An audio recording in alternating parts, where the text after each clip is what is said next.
Good morning dear students. Mayur school के इस YouTube channel पे आपका हार्दिक स्वागत है।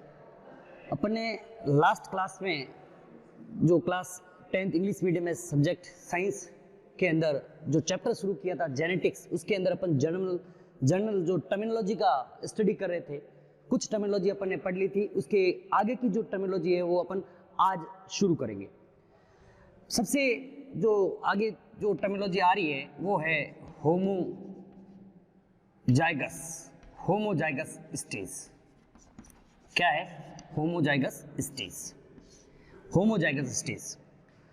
देखो, अपन ने लास्ट क्लास में बताया था कि एक जीन के मिनिमम 2 एलील्स होते हैं। कितने एलील्स होते हैं? There are 2 alleles of two alleles होते हैं। अगर एक जीन के जो दोनों एलील है, अगर एक जीन के दोनों एलील सेम कंडीशन में है, alleles of a gene if are present in a same condition का क्या मतलब है? या तो जो दोनों एलील है वो दोनों ही डोमिनेंट स्टेज में है, दोनों ही क्या है? डोमिनेंट स्टेज में है। दोनों ही एलील या तो क्या है? डोमिनेंट स्टेज में है, या दोनों ही एलील जो है वह रेसेसिव स्टेज में है। तो वह स्टेज जो है वो क्या कहलाएगी? Homozygous stage. Like this, capital T, small t, capital R and small r। वापस मैं रिपीट करता हूं, आज का जो अपना नेक्स्ट टर्मिनोलॉजी है that is homozygous stage. Homozygous stage is what? Last class में अपन ने बताया था कि एक ही जीन के मिनिमम जो होते हैं there are 2 alleles. A single gene possess minimum 2 alleles. If both the alleles of a same gene are present in same condition, either in dominant stage or either in recessive stage, the situation is called as homozygous stage. और dominant genetics में अपन जानते हैं तो जो भी dominant character होता है उसको अपन कैपिटल अल्फाबेट से, और जो रेसेसिव कैरेक्टर होता है उसको अपन स्मॉल अल्फाबेट से डिनोट करते हैं। नेक्स्ट जो अपना डेफिनेशन है that is heterozygous stage. Next जो डेफिनेशन अपना आएगा वो है हेटेरोजाइगस स्टेज। होमोजाइगस का जस्ट अपोजिट है, होमोजाइगस का टोटल अपोजिट है। होमोजाइगस में अपन ने क्या बताया कि अ सिंगल जीन जो है उसके जो मिनिमम 2 एलील्स है, अगर both the alleles are present in same stage the condition is called as homozygous. उसका जस्ट अपोजिट, अगर एक सिंगल जीन के both alleles are present in different stage,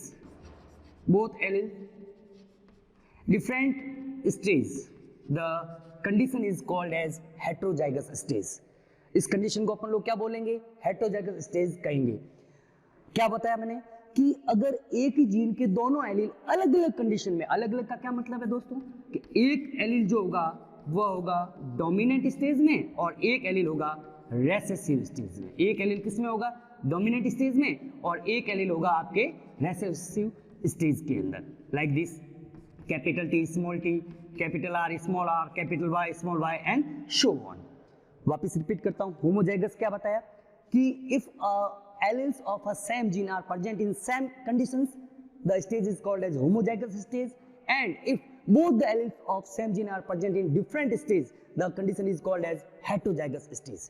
heterozygous stage, यहाँ पर एक नीट के अंदर एक क्वेश्चन पूछा जाता है, उसको अपन यहाँ पे 10th क्लास में डिस्कस नहीं करें तो बेटर रहेगा। नेक्स्ट जो है डेफिनेशन है that is parent. Parent is what? देखना, एक मैं यहाँ पे जेनेटिक्स का एक फ्लो चार्ट बनाता हूँ। जेनेटिक्स में पेरेंट जो होते हैं, जब वो क्रॉस करते हैं तो जो जनरेशन मिलती है that is F1 generation. First filial generation.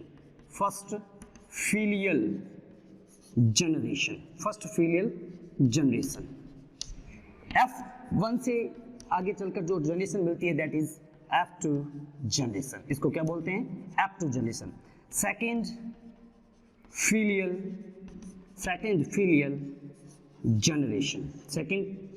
Generation. Parent में एक पेरेंट डोमिनेंट होता है और दूसरा जो पेरेंट होता है वह होता है रेसेसिव। एक पेरेंट तो आएगा डोमिनेंट और नेक्स्ट पेरेंट जो होगा, दूसरा जो पेरेंट होगा वह होगा रेसेसिव। पेरेंट क्या है कि जो अपन फर्स्ट क्रॉस करते हैं, उसके अंदर जो भी अपन ऑर्गेनिजम्स काम में लेते हैं, जो भी लिविंग बींग्स काम में लेते हैं, उनको अपन लोग क्या बोलेंगे, पेरेंट बोलेंगे। मेंडल वाज वेरी लकी और मेंडल बहुत ही साइंटिफिक, उन्होंने क्या किया था, जो पेरेंट लिए थे उन्होंने हमेशा पेरेंट जो थे वो होमोजाइगस लिए थे। होमोजाइगस, ये मेंडल की सक्सेस का एक बहुत बड़ा रीजन भी है। इससे क्या फायदा होगा अपन अगली क्लास में पढ़ेंगे। पेरेंट वो है जो फर्स्ट क्रॉस के अंदर काम में लिए जाते हैं। जब नेक्स्ट जनरेशन है F1 जनरेशन। नेक्स्ट जनरेशन क्या है, F1 जनरेशन। F1 जनरेशन क्या है कि पेरेंट जब आपस में क्रॉस करते हैं, इनके बीच में क्रॉस पॉलिनेशन होता है। क्रॉस पॉलिनेशन होता है इनके बीच में, क्या होता है, क्रॉस पॉलिनेशन। जब पेरेंट आपस में क्रॉस करते हैं तो जो जनरेशन मिलती है, the generation is called as F1 generation. Parent के क्रॉस से जो जनरेशन मिलती है दैट इज F1 जनरेशन। और F1 जो जनरेशन है उनके बीच में जब सेल्फिंग होती है, उनके बीच में क्या होती है, सेल्फिंग होती है, तो जो जनरेशन मिलती है दैट इज F2 जनरेशन। तो क्या बताया मैंने कि पेरेंट क्या है, F1 जनरेशन क्या है और F2 जनरेशन क्या है। पेरेंट वो ऑर्गेनिज्म जो अपन फर्स्ट क्रॉस में काम में लेते हैं, फर्स्ट क्रॉस के अंदर काम में लिए जाने वाले जो ऑर्गेनिज्म है उनको अपन लोग बोलते हैं पेरेंट। पेरेंट में एक होता है डोमिनेंट पेरेंट और एक होता है रेसेसिव पेरेंट। पेरेंट जब क्रॉस करते हैं, उनके बीच में जब क्रॉसिंग होती है तो जो जनरेशन मिलती है that is called as F1 generation, first filial generation. F1 generation में जब सेल्फ पॉलिनेशन या सेल्फिंग होता है, जब उनमें सेल्फ क्रॉसिंग होता है, तो जो जनरेशन मिलती है दैट इज F2 जनरेशन और सेकंड फिलियल जनरेशन। और ये रेगुलर आगे चलता रहता है, F2 क्रॉस करेंगे तो F3 मिलेगा, F3 से F4 एंड सो ऑन। तो ये बेसिक चीज है। नेक्स्ट जो है, नेक्स्ट टर्मिनोलॉजी है dominant character and recessive character. क्या है, dominant character and recessive characters.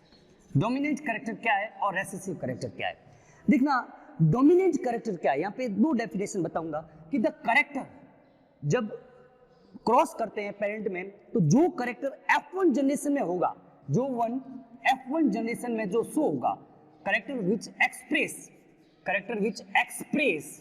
In F1 generation, the character which express in F1 generation is called as dominant character. वह कैरेक्टर जो F1 जनरेशन के अंदर express होता है, the character is called as dominant character. ध्यान रखना, dominant जो character होता है वह homozygous as well as heterozygous, दोनों ही सिचुएशन के अंदर वह एक्सप्रेस होगा। होमोजाइगस स्टेज में भी डोमिनेंट कैरेक्टर जो है एक्सप्रेस हो सकता है, और हेट्रोजाइगस में जैसे कैपिटल टी लिखा, ये होमोजाइगस स्टेज है।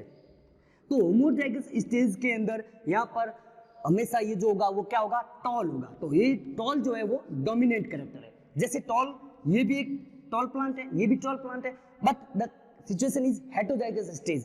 तो याद रखना कि जो डोमिनेंट कैरेक्टर वो क्या है, the character which express in F1 generation is called as dominant character. And it is very important concept that the F1 generation is always expressed in both homozygous as well as heterozygous situation. Then बात करते हैं recessive character की। Recessive characters क्या है, the character, इसका just opposite है। Dominant और recessive जैसे एक दूसरे के अपोजिट वर्ड्स है, उसी तरह इसका जो मीनिंग है वो भी बिल्कुल अपोजिट है। इसमें अपन ने कहा the character which express in F1 generation and the character which do not express, the character which do not express in F1 generation।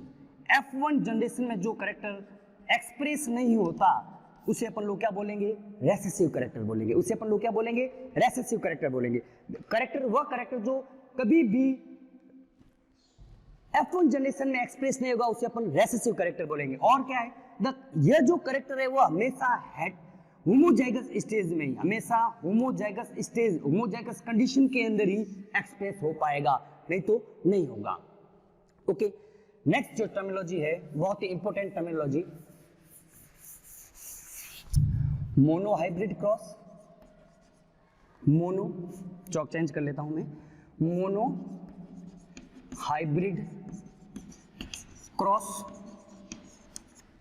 Next है डाई हाइब्रिड क्रॉस और नेक्स्ट है ट्राई हाइब्रिड क्रॉस, एंड ऐसे आगे चलते रहेंगे। Genetics is what? Genetics is the study of inheritance and variations. Inheritance का study करना, ये अपन ने कहा था। जेनेटिक्स क्या है? जैसे मैंने कहा कि जेनेटिक्स इज व्हाट? जेनेटिक्स अपन ने फर्स्ट क्लास के अंदर बताया भी था। Genetics is the study of inheritance, study of inheritance and variations. Inheritance and variations is the called as genetics. Monohybrid cross क्या है? कि a cross in which we study the inheritance of, in which we study the inheritance of one character. Inheritance of one character is called as monohybrid cross. Mono का मतलब ही जैसे पता है, mono का मतलब होता है सिंगल या one. A cross in which we study the inheritance of one character only is called as monohybrid cross. एक कैरेक्टर की बात करें, अपन ने लास्ट क्लास में बताया था कि वन कैरेक्टर, जेनेटिक्स के अंदर वन कैरेक्टर को है उसके टू कॉन्ट्रास्टिंग कैरेक्टर मानते हैं। कितने मानते हैं? टू कॉन्ट्रास्टिंग कैरेक्टर्स मानते हैं। टू कॉन्ट्रास्टिंग कैरेक्टर माना जाता है। तो study the inheritance of one character, or we can say at two contrasting character, two contrasting characters is called as monohybrid cross. Okay, monohybrid cross is what? Study the inheritance of one character or two contrasting characters is called as monohybrid cross. Then dihybrid cross, again di का मतलब होता है two, study the inheritance of two character, study the inheritance of two characters or four contrasting character is called as dihybrid cross. And then come on trihybrid cross, study the inheritance of three characters. Study the inheritance of three characters or six contrasting character is called as trihybrid cross, and so on. वापस repeat करता हूँ, monohybrid cross क्या है? कि monohybrid cross study the inheritance of one character only or two contrasting character is called as monohybrid cross. Dihybrid cross का मतलब क्या है? Study the inheritance of two characters or four contrasting characters is called as dihybrid cross, and study the inheritance of three characters or six contrasting characters is called as trihybrid cross. Next, second last definition जो है वो है haploid cell and diploid cell. Haploid cell and diploid cell. बात करते हैं haploid cell क्या है? Haploid cell की बात करते हैं कि what do you mean by a haploid cell? Haploid cell and diploid cell. Haploid cell की बात करते हैं और diploid cell की बात करते हैं। देखते हैं क्या होती है। ये एक मैं नॉर्मल सेल बता रहा हूँ। क्या बता रहा हूँ? नॉर्मल सेल बता रहा हूँ। इस सेल में ह्यूमन सेल है, as we know that in human cell, normal cell की बात करेंगे। Human cell, a single cell possesses 23 pairs of chromosome. 23 pairs of chromosome, 23 pairs होते हैं। 23 pair is a real word, यूं तो 46 भी अपन कह सकते हैं। 23 इज करेक्ट। ओके, जो इसमें 23 पेयर्स ऑफ क्रोमोसोम्स है, मतलब जो नंबर एक क्रोमोसोम है उसकी 2 कॉपी है, उसकी एक कॉपी एक पेरेंट से और दूसरी कॉपी दूसरे पेरेंट से आती है। जैसे मैंने कहा क्रोमोसोम नंबर 1 है, उसकी एक कॉपी आएगी फादर से, F फॉर फादर, और उसी की दूसरी कॉपी आएगी, एक कॉपी आएगी मदर से, F for father, M for mother. Chromosome number 2 है, इसकी भी एक कॉपी आएगी फादर से और इसकी जो दूसरी कॉपी आएगी वो आएगी मदर से। क्रोमोसोम नंबर 3 है, इसकी एक कॉपी आएगी फादर से, एक कॉपी आएगी मदर से, एक कॉपी आएगी मदर से, एंड सो ऑन, ये आगे चलता रहेगा। बात करते हैं हैप्लॉइड सेल की। अगर मैं कह देता हूं it is the one set, इसको मैंने क्या कह दिया? यह एक वन सेट ऑफ क्रोमोसोम है, वन सेट ऑफ क्रोमोसोम है, और it is the second set of chromosome, it is second set of chromosome. बात करते हैं हैप्लॉइड सेल की। Haploid cell is what? A cell in which only single set of chromosome is present, either this or either this. ऐसी cell जिसके अंदर केवल chromosome का एक ही सेट है, या तो ये एक पेरेंट से आया हुआ जो है, ये इधर वाला या इधर वाला, the cell is called as haploid cell. Haploid cell किसे बोलेंगे? A cell in which only single set of chromosome is present, only single set, either this or either this is called as haploid cell. Haploid cell के example अगर हम बात करें, sperm है, egg है, egg और ओवम, पोलन ग्रेन्स है, these all are the examples of haploid cells। Diploid cell क्या हो जाएगा? जस्ट इसका आगे वाली terms, a cell in which both the set of chromosomes are present। अगर किसी सेल में both set of chromosome present है, दोनों पेरेंट से आए हुए जो क्रोमोसोम्स आर प्रेजेंट है, the cell is called as diploid cell. ऐसी सेल को क्या बोलेंगे अपन लोग? डिप्लॉइड सेल बोलेंगे। जैसे अपन बात करते हैं जायगोट की बात करते हैं, जायगोट, जैसे अपन बात करें जो भी बॉडी की सोमेटिक सेल्स है, सोमेटिक सेल्स है, these all are the diploid cells। वापस रिपीट करता हूं, हैप्लॉइड सेल की डेफिनेशन क्या हो जाएगी? A cell in which only single set of chromosome is present is called as haploid cell। A cell in which both the set of chromosome are present is called as diploid cell। ये तो cartoon diagram के through मैंने समझाया है। Next definition जो आएगी वो आएगी जीनोम। नेक्स्ट डेफिनेशन क्या आएगी? जीनोम। जीनोम, जीनोम क्या है देखते हैं। मैंने कहा कोई भी जो हैप्लॉइड सेल है, कोई भी हैप्लॉइड सेल है, उसमें जो टोटल नंबर ऑफ क्रोमोसोम्स है, total number of chromosomes in a haploid cell, the total number of chromosome is called as genome. Genome की डेफिनेशन क्या हो जाएगी? The total number of chromosome और the total number of gene which are present in a haploid cell or which are present in a haploid set of chromosome। अपन इसकी एक और definition भी लिख सकते हैं, the total number of gene, total number of gene, total number